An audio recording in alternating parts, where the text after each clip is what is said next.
Assalamualaikum warahmatullahi wabarakatuh. Perkenalkan, nama saya Bunga Rambe dari kelas 4D Pendidikan Bahasa Inggris dengan mata kuliah Metode Penelitian Pendidikan. Di sini saya akan membawakan materi tentang metode kualitatif dan perkembangannya. Yang pertama, tradisi penelitian kualitatif berasal dari para ilmuwan antropologi dan sosiologi. Para ilmuwan tersebut berusaha memahami bagaimana orang memberikan arti pada dunia dan lingkungannya. Bagi mereka, dunia dan lingkungannya dapat dipelajari secara ilmiah. Sekolah Chicago atau yang sekarang dikenal Universitas Chicago memiliki andil yang sangat besar bagi perkembangan metode ini. Pada awalnya terdapat banyak perbedaan pendapat di antara para ahli mengenai penerapan metode ini. Tetapi perbedaan ini dapat mereka atasi karena ternyata lebih banyak kesamaan daripada perbedaan. Yang pertama mereka memiliki keyakinan bahwa interaksi sosial terjadi karena pemahaman atas simbol-simbol yang digunakan. Kemudian perkenalan antara manusia terjadi karena adanya interaksi di antara mereka. Orang mengenal dirinya karena ada orang lain yang memberikan informasi tentang siapa dia.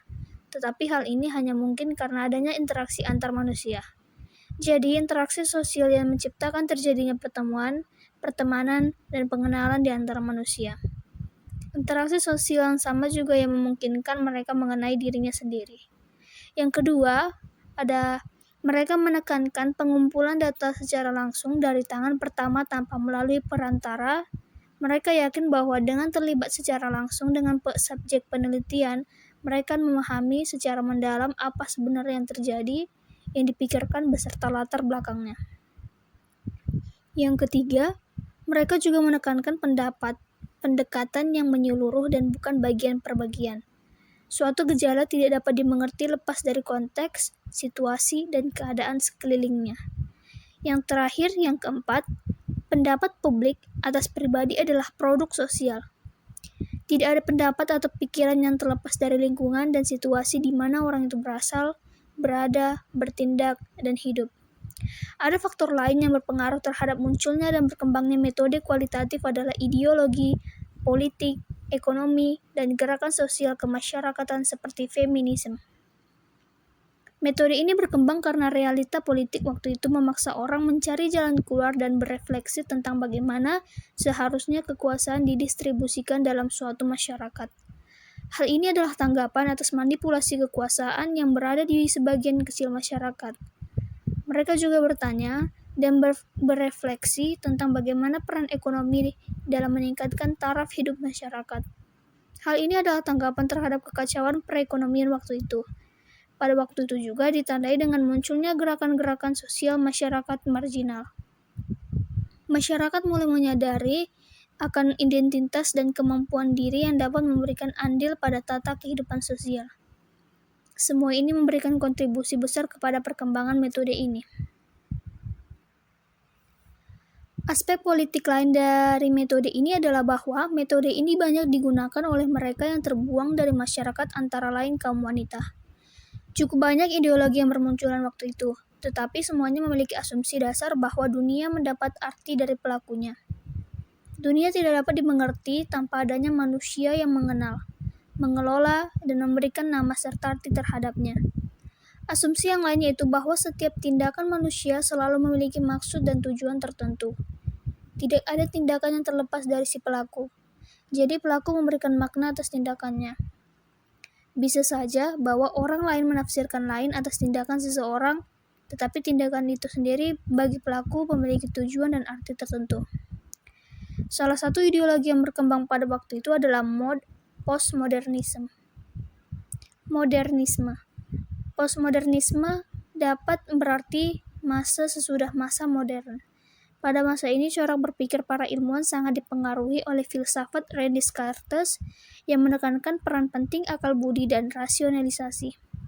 Beliau beranggapan bahwa tidak ada kebenaran mutlak karena apa yang kita lihat dan rasakan tergantung pada cara berpikir kita dan bagaimana kita memberikan alasan serta argumentasi atas sesuatu. Dengan demikian, tidak ada suatu pengertian yang mutlak.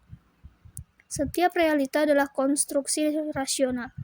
Sama halnya dengan komunikasi antar manusia di mana arti dan maknanya tergantung pada bahasa yang digunakan. Bahasa itu juga adalah konstruksi sosial. Suatu realita dapat diungkapkan secara berbeda oleh bahasa yang lain. Bahasa dapat mengungkapkan suatu menyimpang dari kenyataan yang sebenarnya. Ancaman menjadi tema-tema penting pada masa postmodernisme. Oleh karena itu muncullah keyakinan bahwa tidak ada kebenaran mutlak, tidak ada stabilitas dan konsistensi, semuanya berubah. Apa yang kita ketahui tidak lebih dari suatu pandangan dari sisi yang berbeda. Karena itu, suatu kebenaran selalu terkait dengan konteks pelaku. Manusia hanya dapat memahami tindakan orang lain bila dia memahami konteksnya secara benar. Untuk itu, maka peranan penafsiran adalah penting. Hanya dengan menafsirkan suatu tindakan dan gejala orang dapat memiliki pemahamannya. Postmodernisme ini sangat berpengaruh pada metode penelitian kualitatif. Ciri khas penelitian yang dipengaruhi oleh aliran postmodernisme yaitu yang pertama ada menolak semua ideologi dan kepercayaan terhadap adanya sistem yang terorganisir, tertata, stabil, konsisten termasuk semua teori sosial. Yang kedua ada sangat mengandalkan intuisi, imajinasi, pengalaman personal, dan emosi.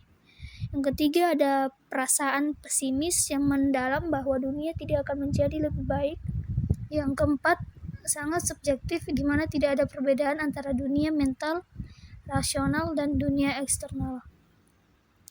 Yang kelima, mendukung relativisme di mana ada tafsiran yang tidak terbatas. Tidak ada yang lebih tinggi dari yang lain.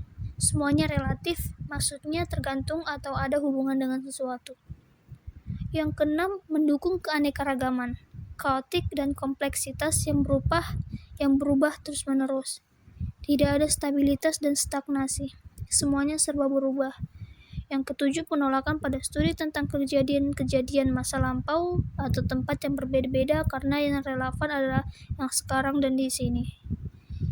8. Kepercayaan bahwa kausalitas tidak dapat dipelajari karena hidup sangat kompleks dan berubah dengan cepat. 9. Penegasan bahwa penelitian tidak pernah akan benar-benar mewakili apa yang terjadi dalam dunia sosial. Apa yang kita ketahui hanya suatu bagian kecil dari keseluruhan yang luas. Adapun ideologi dan teori lain yang berkembang pada waktu itu adalah teori ras kritis atau critical race theory. Teori ini bertitik tolak dari apa yang dianggap umum dalam kehidupan masyarakat Amerika waktu itu. Kalau dulunya rasisme dianggap sebagai kejanggalan dan masalah oleh karena itu bumi dihanguskan, maka sekarang ini mereka mulai mengerti dan beranggapan bahwa rasisme adalah hal yang biasa.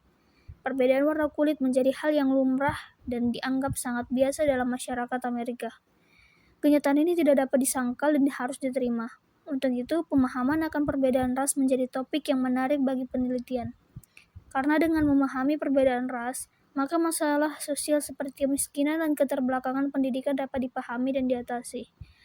Berarti untuk mengembangkan pendidikan di Amerika haruslah memahami dan mengerti perbedaan ras. Metode pengumpulan data yang dikembangkan adalah menangkap sesuatu melalui cerita dari orang lain, atau storytelling. Storytelling adalah penting karena secara teoritas diasumsikan bahwa orang yang terpinggirkan dapat menceritakan pengalaman mereka. Kemudian cerita baru ini mengembangkan konsep dari pencerita normal dan menantang cerita-cerita tradisional yang secara terus-menerus diceritakan tentang pengalaman orang-orang Amerika. Jadi, apa yang diceritakan oleh mereka sekarang ini merupakan cerita yang normal dan biasa. Dan bukan sesuatu seperti pada cerita-cerita tradisionalnya yang selalu menggambarkan aktivitas kaum yang berkulit putih, seolah-olah Amerika hanya yang berkulit putih. Teori ras kritis ini memberikan kontribusi yang besar pada kerangka penelitian tentang sekolah-sekolah urban dan pengalaman mahasiswa Amerika keturunan Afrika. Adapun faktor pengaruh ideologi lain yaitu teori kritis atau critical theory. Teori kritis adalah suatu teori yang bersikap kritis terhadap organisasi sosial yang menguntungkan orang tersebut tapi merugikan yang lain. Teori kritis ini percaya bahwa penelitian adalah tindakan etis dan politis yang selalu menguntungkan kelompok tertentu. Para teoretik kritik seharusnya menguntungkan mereka yang terpinggirkan dalam masyarakat, karena mereka percaya bahwa masyarakat terorganisir secara tidak adil. Karena itu, kaum teori kritis menganjurkan bahwa penelitian harus memperkuat dan tidak punya kekuasaan, atau powerless, yang lemah dan mengganti kondisi masyarakat yang penuh ketimpangan, dan yang tidak adil menjadi lebih adil. Namun, teori kritis juga tertarik dengan studi tentang gender, ras, dan kelas sosial, karena masyarakat ditandai dengan perbedaan ras, gender, dan kelas. Unsur-unsur inilah yang membedakan kekuatan dalam masyarakat. Adapun faktor positif dari metode kualitatif adalah penghargaannya pada nilai-nilai demokrasi. Hal ini nyata pada pemberian porsi yang begitu besar kepada partisipan. Masukan dari partisipan sangat penting, bahkan dianggap hakiki. Informasi yang mereka sampaikan nantinya akan menjadi dasar analisis, interpretasi, penemuan ide, konsep, dan teori baru. Partisipan benar-benar diperlakukan sebagai subjek dan bukan objek. Melalui metode kualitatif, ide, pemikiran, dan pendapat partisipan benar-benar diakui dan diakomodasi. Aspek ekonomi yang terpengaruh pada metode ini adalah depresi luar biasa atau Great Depression pada perekonomian masyarakat Amerika waktu itu, yang berdampak kepada munculnya kepanikan di mana-mana. Barang-barang tidak memiliki harga, perekonomian anjlok, kelaparan meluas akibat kemiskinan yang merajalela. Terjadi resesi yang maha dahsyat, mata uang kehilangan nilai. Situasi perekonomian terburuk ini didokumentasikan secara kualitatif. Banyak data peristiwa dan pengalaman hidup yang terjadi waktu itu ditulis dalam bentuk narasi. Foto-foto dokumenter bercerita banyak tentang situasi tersebut. Para peneliti kemudian beralih kepada metode kualitatif untuk memahami apa yang sebenarnya dirasakan dan dialami oleh masyarakat. Suatu karya besar dari proyek para penulis pemerintah berisi tentang biografi lisan sejarah hidup kaum hitam dan putih di 3 negara bagian selatan Amerika. Para penulis bukanlah ahli sosiologi, tetapi mereka adalah penulis yang membutuhkan pekerjaan, tetapi metodenya bersifat sosiologi. Narasi mereka tidak mengikuti pola yang standar, tetapi bervariasi tergantung pada kasus yang dihadapi. Juga sejarah lisan yang berisi sejarah perbudakan dipaparkan. Sejumlah wawancara dari para mantan budak dikumpulkan pada pertengahan tahun 30-an.